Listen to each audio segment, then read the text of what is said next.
make it seem that it's now Neary's fight. Ward hasn't been in this kind of war with as strong a fighter as Neary. They are trying to hurt each other with every punch.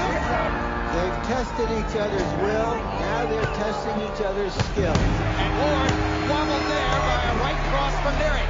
Ward hurting now, his legs are gone. Neary goes to the body as he tries to finish Mickey. Vicious body shots from Neary. And Ward still doesn't even try to move off the ropes. I don't know if he can, Jim.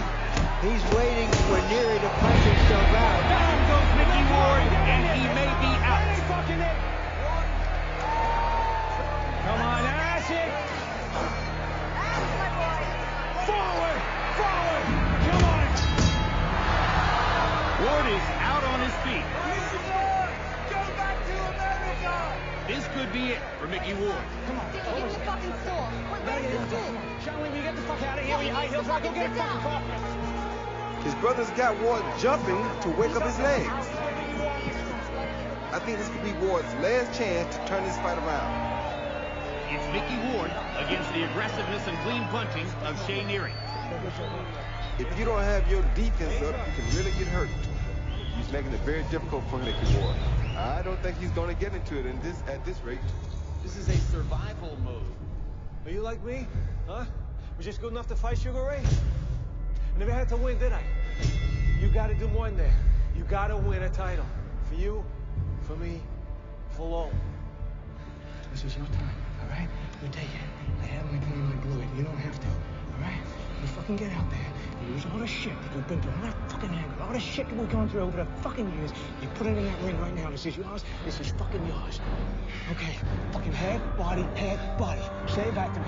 Fucking say it, body, head, body. Head, body, head, body. Get in your mind. This is fucking yours. Fucking do it. Stay off the fucking ropes.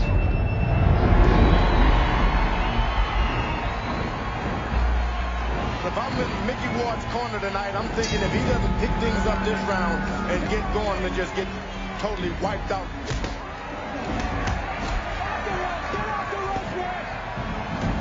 Once again, Ward against the ropes as Neary is free to attack. Come on, Mick. Sometimes if you want to win, you got to be something that you're not. Off the fucking ropes, Mick. That ain't it. Neary continues to pound away. Don't take no abuse. This is your time, Mickey. It's up to you. Two big misses by Neary. Ward seemingly getting his legs back. Now he backs Neary off.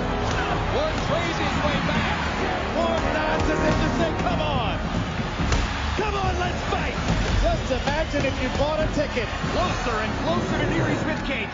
This is becoming Mickey Ward's fight. And the left hook to the body and an uppercut lands, and now he backs Neary off. Ward hurt Neary with a body shot. Ford hurts him again with that left to the body. Oh, and that one plants Neary on his butt. First time in 23 professional fights that Shea Neary has been down. 33 seconds remaining in the round as Mickey down wipes off Neary's gloves. Ford lands a huge left hook as Mickey Ward pounds away. Goes to the body with the left hook. Lands the uppercut again. Neary down for the second time. Mickey Van's gonna stop it right there. Irish Mickey Ward with a big 8-pound TKO. He's done it again. He's done it again. The grinding, gutty Mickey Ward pulls out another big victory.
This town always said, you fucking boxer, right? He thought it a piece of shit. He put Lowell back on the map, you know? I tell you. No, hold on. Who used to be the pride of Lowell, huh? Right here. Who's the pride of Lowell now? Right there. That's how it's meant to be, you know? And it down to him. Nothing better than that. Nothing better than that. He did it. I gotta go.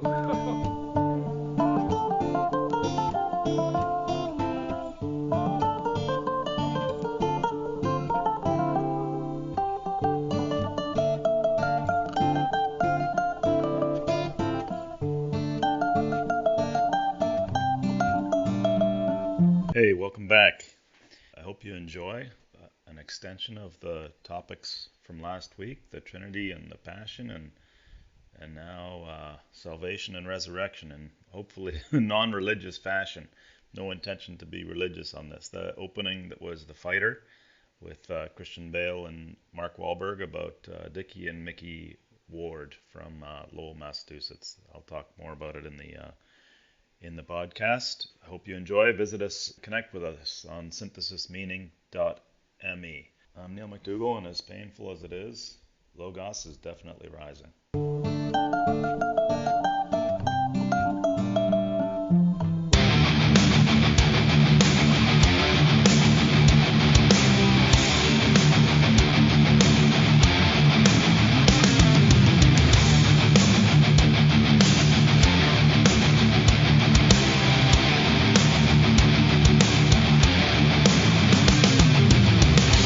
One quick observation.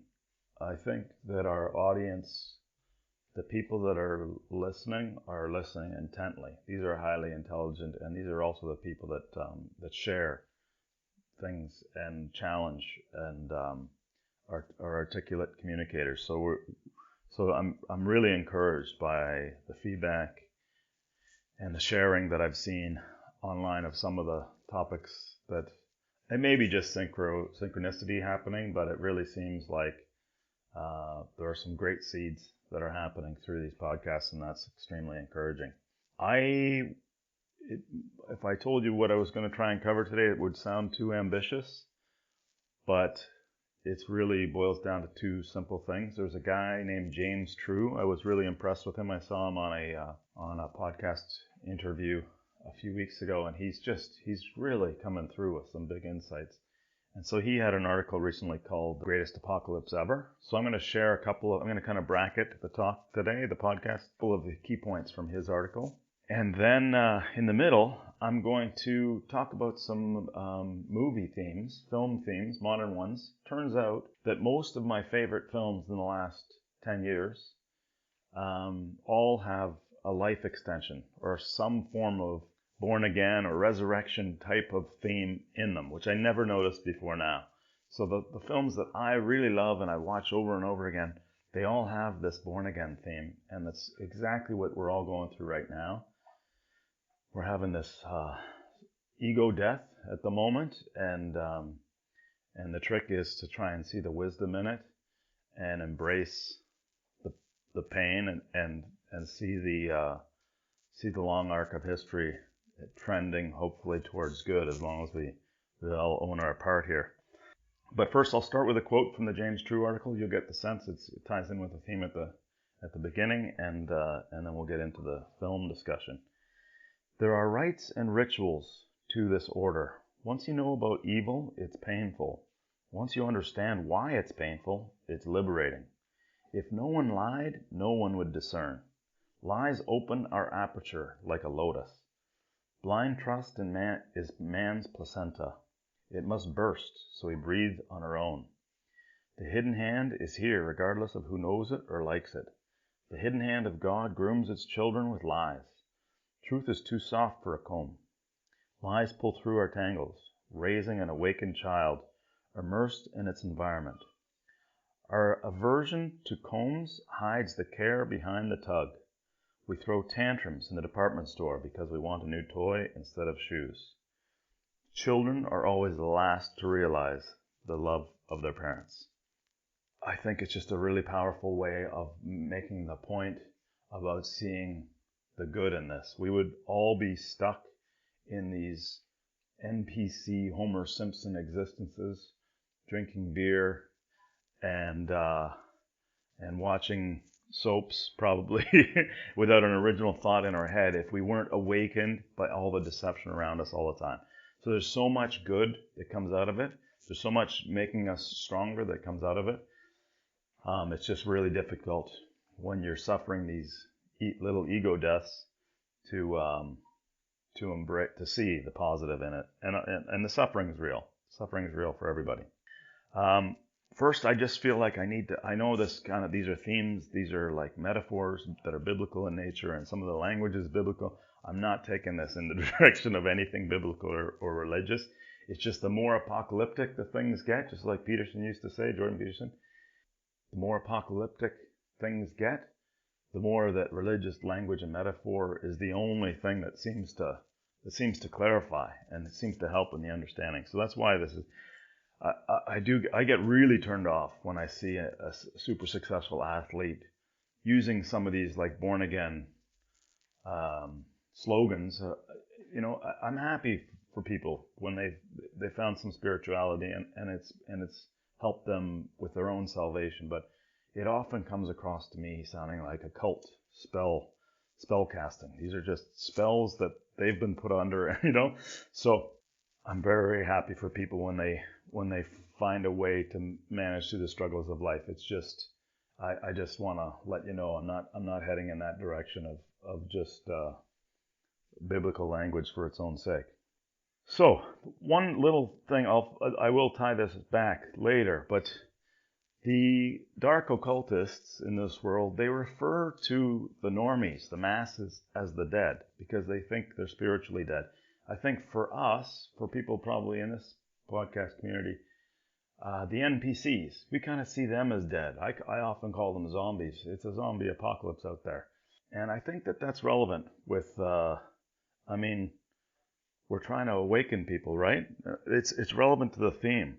If you see these people as dead and they need life extension more, as much as any of us. And looking for the opportunity to plant those seeds and challenge them with their thinking and their questions and help them awaken when the opportunity presents itself. I'm personally, these 2 weeks of themes, my entire life is like completely in sync. So I suffered like about 100 ego deaths yesterday, and it's really difficult in the moment to see the positive and to embrace it. But of course, once it happens, there's no point doing anything else but embrace the inevitability of it. So anyway, the themes I'm talking through today are complete parallel with my life right now. So they're very close to home. I think I've just identified what I see as 4 key mechanisms that the social controllers are using to destroy Logos in the home. And the home is where it all starts.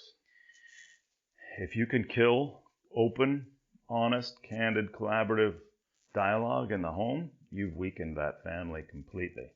And like Peterson used to say, hats off to single parents.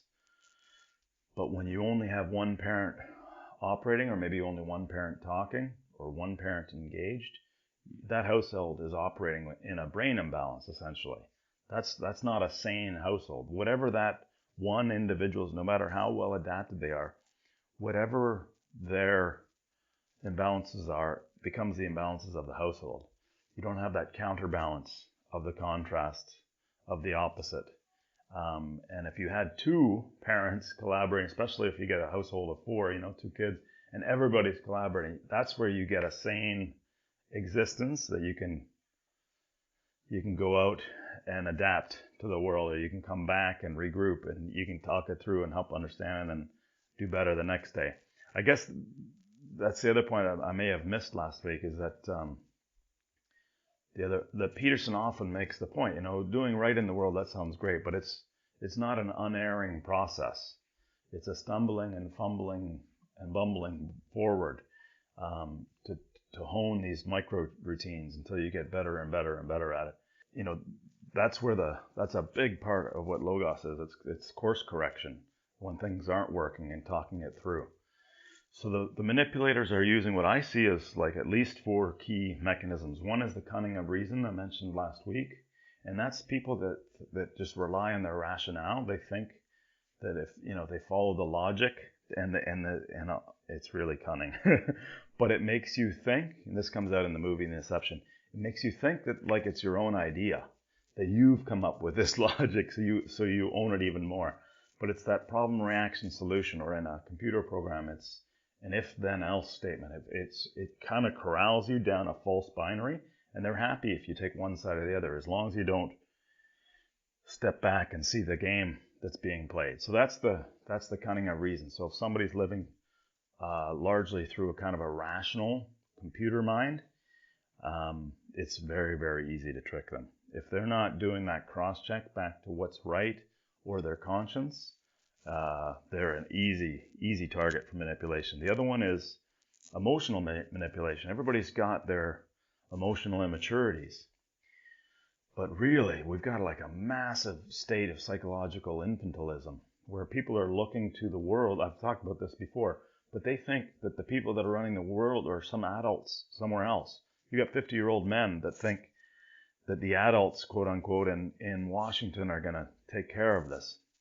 So it puts you into this infantile psychology, which makes you extremely manipulative, just like a child. You can easily manipulate the emotions of a child if you keep them stuck there. The other one I just mentioned is this idea of planting ideas and make you think they're your idea, and then not wanting to let it go. But we'll get into that more in Inception discussion. And then the last one, and this is the one that Michael Jones is huge on, and I don't think I've seen it as clearly. I have to say I've seen it in action, and I've noticed it, but I haven't seen it as clearly as he's able to put it in that Warsaw talk that I talked about last week. But it's this Trojan horse of sexual liberation. So imagine like a foreign force is coming into your house under the guise of sexual liberation, and it means something different to every single person in your house. Maybe to the father it means going to see strippers a couple times a week is part of freedom. Maybe to the wife it's like shades of gray, or I don't know what the wives are into, but let's just say that, shades of gray. The son, it's Grand Theft Auto, and there's a little bit of... Anyway, as soon as anybody gets a little bit of sexual deviance in their life that they've chosen, they get pulled into it thinking that it's freedom, and then it becomes sort of like, there's a vice happening there, and then there's some shame associated with it. So it just gets covered over. It becomes kind of a spot you don't want to talk about. You get enough of those spots, or maybe there's inappropriate flirtation at work or online or whatever. You get enough of those in your house, enough of those like shame zones, if you will, you're just going to kill open collaboration, because it becomes this sort of shameful secrecy in the household. I don't know the answer. I don't know what the right balance is. I've always been, for a long time, I went down the New Age track huge with Osho, and just in terms of my belief system, it's very, very open in these categories. But it just seems like the puritanical view seems too repressed. I mean, I've lived in the Gulf. I see the repression of the Arab culture, and I've seen the repression of the Catholic culture. But he's right. I can't argue. He's right. In the household, you get enough of these deviances, it's going to kill this open collaboration, and then soon you've got this like shame zone happening, and it just kills. It kills the logos. The other thing I think is really cool about these narratives and metaphors is they work on multiple levels of time frame.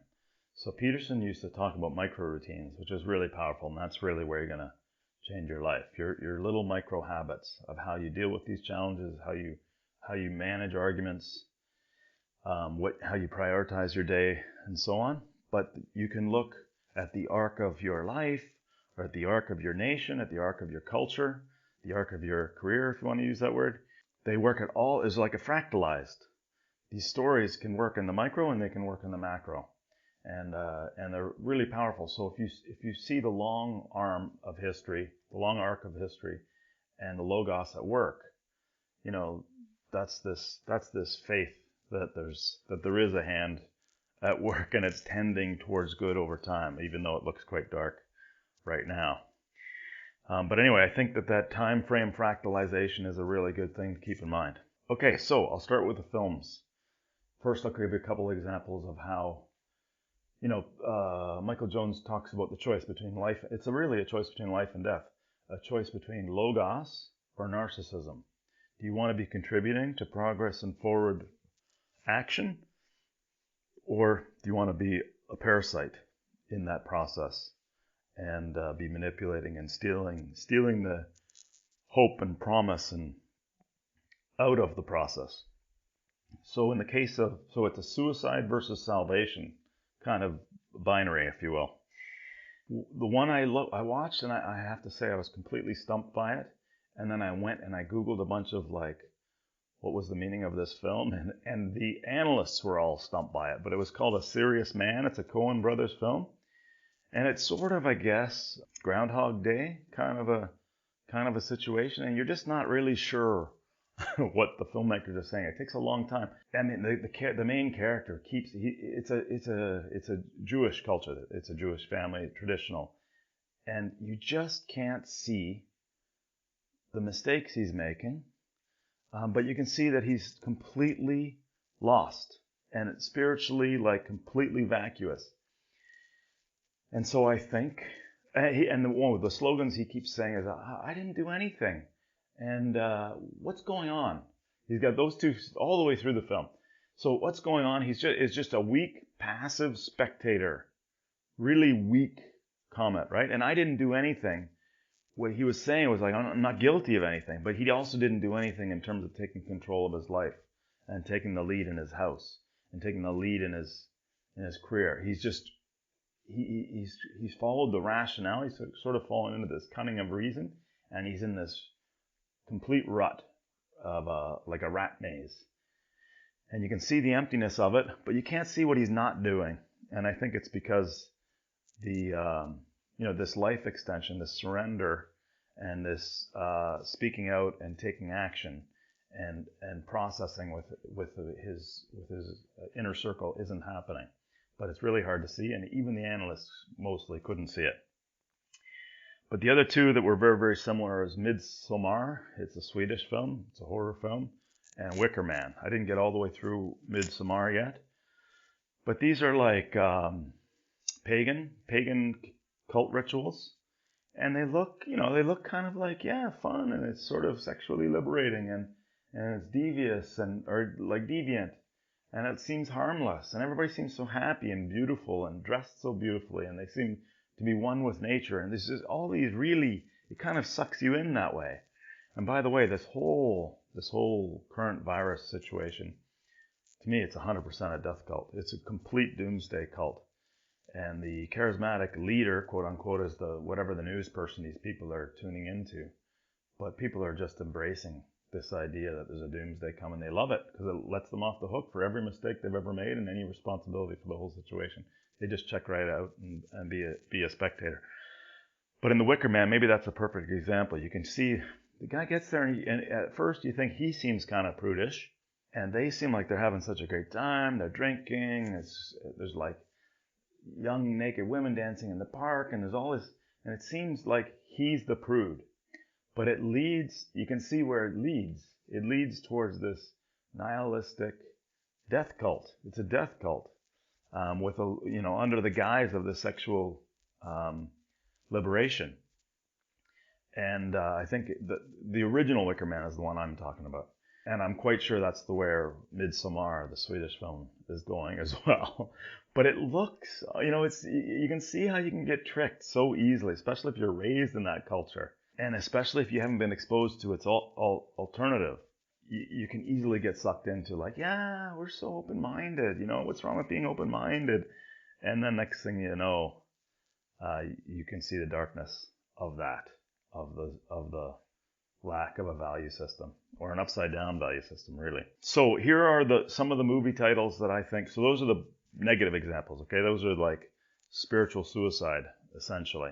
These are the positive. These are life extension or resurrection themes, and I talked about some of these in my blogs and podcasts before.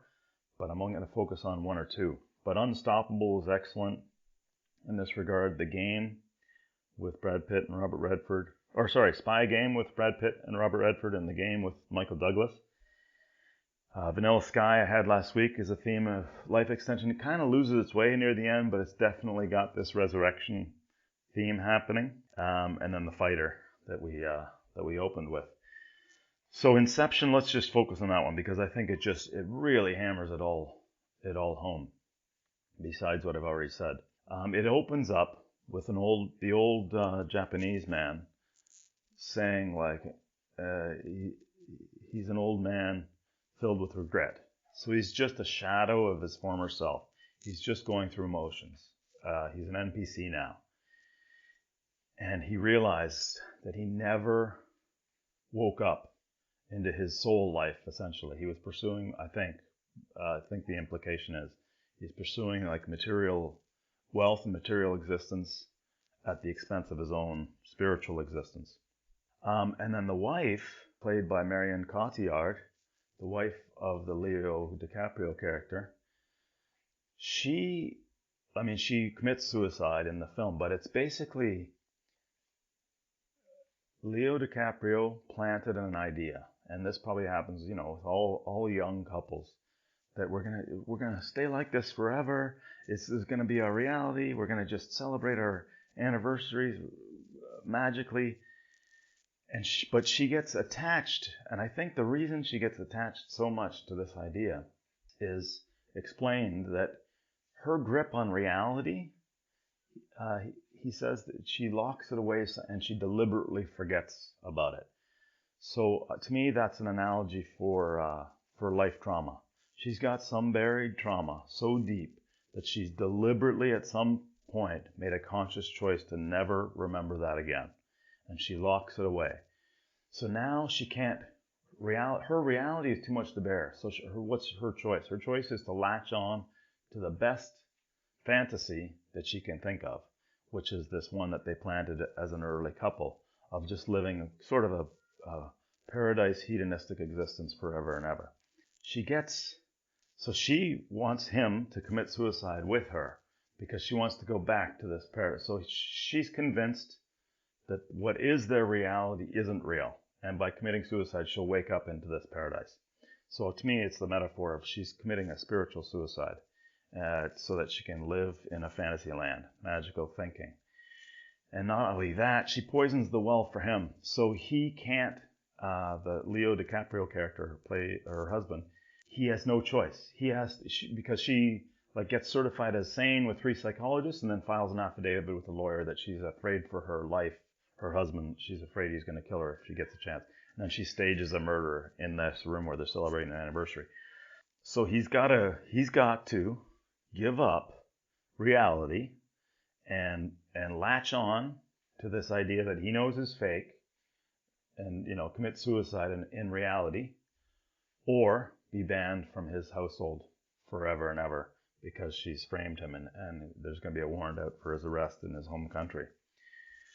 So that's what the story is about, and then he gets a chance to... So just to tie it back to the passion story from last week, the consistent theme with all of these movies, the resurrection theme, is essentially, and it's in every one of these, it's a leading man in this case, but there's a couple of them where, like in the case of The Fighter, the new girlfriend comes in and she breathes a new logos into this family, and she actually resurrects the family through confronting their truths brutally. And in the case of Born Legacy, they both have a resurrection experience together, the leading man and the leading woman. They both have this ego death and rebirth. But in most cases, this is a leading man story. And he has his lashings with confronting reality. So he's out there, he's driving his career. It's sort of an ego trip. He thinks he's doing the right thing by the world. He's trying to do the right thing. And he just gets his lashes by the world, and he realizes that that the right thing to do is to betray his material pursuits, betray his professional pursuits, and typically go against the institution that cut his chains, essentially, cut his strings. In the case of Born Legacy, he actually leaves his dog tags and he cuts his strings from his controllers. In the case of Spy Game, the Robert Redford character is like the master to Brad Pitt's character's apprentice. And at one point in the training, Robert Redford's character says, tuck away some money for your savings and don't touch it for anybody. In other words, always put yourself first materially. And then, his rebirth experience, he realizes that the right thing to do is to use his retirement account to save his old apprentice and expect nothing in return. So in Inception, and in every case, their lashings are also their skills. In every case, they use their greatest gifts professionally and from confronting reality so brutally to actually betray their material pursuits and do the right thing for the sake of doing the right thing in every case. So at the end of the Inception film, by saving a soul, by saving another soul, essentially, through using his greatest professional skills acquired through his confrontation with reality, he's able to save himself. And in the fighter, it's so clear that the brother, he's a narcissist at the center. I mean, he's very likable, but he's everything is about him and his fight with Sugar Ray Leonard, and he's the pride of Lowell, their hometown. And then he's always indulging with like Cambodian prostitutes and a crack house. So he's got his vices, and he's letting his brother down constantly because he's indulging his own narcissism, and his brother's just getting battered. And it's not until he has this brutal confrontation with reality. There's a documentary exposing the realities of crack addictions, and it just completely humiliates him while he's in prison doing time, and he has to see his son crying on TV while he gets taken away to prison in the documentary on himself. And so he has to rise above all of his vices, completely surrender his ego, and lay himself down with all his skills and abilities acquired through all these lashings, all these warts through his life, and lay them all down so his brother can become the real pride of Lowell, as you got at the beginning. And that's the resurrection story. To me, that's the one that keeps coming through. And I think this concept of synchromysticism, I don't think it's always deliberate. I think often the themes come through completely. You've got this, 100 or 200 people, creative people working collaboratively on a creative project. I think sometimes just in the editing and it comes through accidentally sometimes. Sometimes it's completely deliberate. But yeah, that's the theme, and I think it's extremely powerful. So I'll just take it back to the James True article. So in that same article, The Greatest Apocalypse Ever, he has the 5 levels of consciousness, essentially. And I know there's that, I can't remember his name right now. There is that famous spiritual author and teacher that has a book on levels of consciousness. But just stick with this, because I think this is really, really, stick with this for the moment. This is really, really powerful. The first one is child or infant. Okay, so you're dependent on some guardian who's taking responsibility for your life. Then you move into partner. That's probably from 16 to 30, where you're focused on collaborating or reciprocating in this healthy partnership, that's presumably leading to something bigger. Then you become the parent or the guardian, and now you've basically laid down your egotism for another life. You're willing to sacrifice yourself for something much, much bigger. And then the 4G, he's calling it, nothing to do with the telecom, I don't think, but 4G is like a grandparent. He called that loving as a human, giving for the sake of giving, purely expecting nothing in return. And then finally is the agape, which we've talked about before. It's like this universal love for creation, and that's the God level consciousness, and he's calling it 5G. So, you can see how through those 2 stories, the Trinity story from last week and the resurrection stories from this week, how you're kind of stepping through these different levels of consciousness. And of course, if you think about the micro, in some areas, maybe you are grandparent consciousness, maybe you are 4G in some aspects of your life, but you're a child in other aspects of your life. So the idea is to get it all up to God level. And then lastly, I just took a glance. I think this is the central creed in the Catholic, which I've, as a child, I've read 1,000 times. But I just went back to look and see if there's anything that sort of like strikes me in a new way, given these last 2 weeks. The one that I think is really incredible is begotten, not made. That he was born of the Father and he was begotten, not made. To me, that's, and just like anybody that's tapping into the creative force of the universe, like Picasso or any of these great artists, they will always say the sculpture was in there. They just had to discover it. It's like, it's a way of, you have a great, brilliant, ingenious idea, not getting an ego boost from that the work you did helped you discover that. It's discovered, not made. You didn't create it. The creative force of the universe created it. You just discovered it. That never meant anything to me before. And then the other one is consubstantial with the Father. I've never ever noticed that before. But to me, that's this reciprocal, that the Son gives birth to the Father and the Father gives birth to the Son, and that you're equally substantial. I've just never, I think it's amazing. All of a sudden I see this word I've never noticed before. And then the final one was this line near the end where it says, I look for the resurrection of the dead. To me, that means right now, you're looking for the NPCs that've got a little shadow of doubt or a little question in their mind, or they're starting to, there's a little opening to plant a seed of doubt or plant a question or maybe confront their contradictions. That's the resurrection of the dead. The people that have accepted like a complete spiritual death. If you've benefited from not, if you're here, you definitely have benefited from keeping your spiritual existence active. This resurrection of the dead, to me, that's just a brilliant. That's, it always meant something morbid to me as a child. But now I see it's like, you see the NPC, you confront them. If there's anything constructive you can do for that person to help put a little bit of light back into their spiritual existence. I hope that helps. I definitely don't have it all figured out. It's a huge topic. I love it how it's coming together. And I think, in another week, maybe what I'll do is I'll try and tie these 2 weeks together a little more succinctly, because as time goes by, I'm just getting a better grip on how the pieces come together.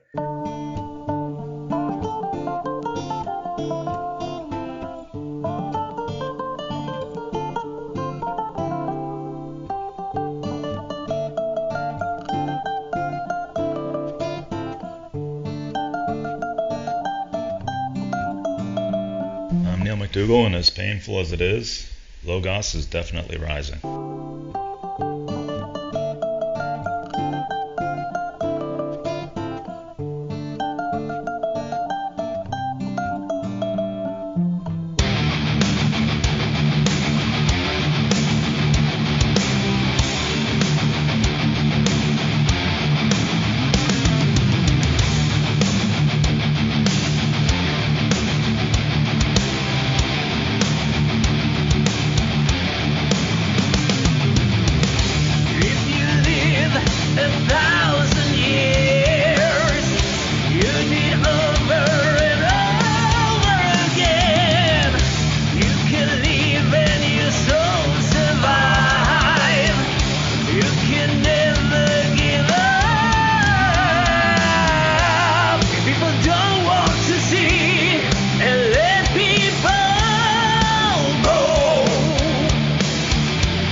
yourself.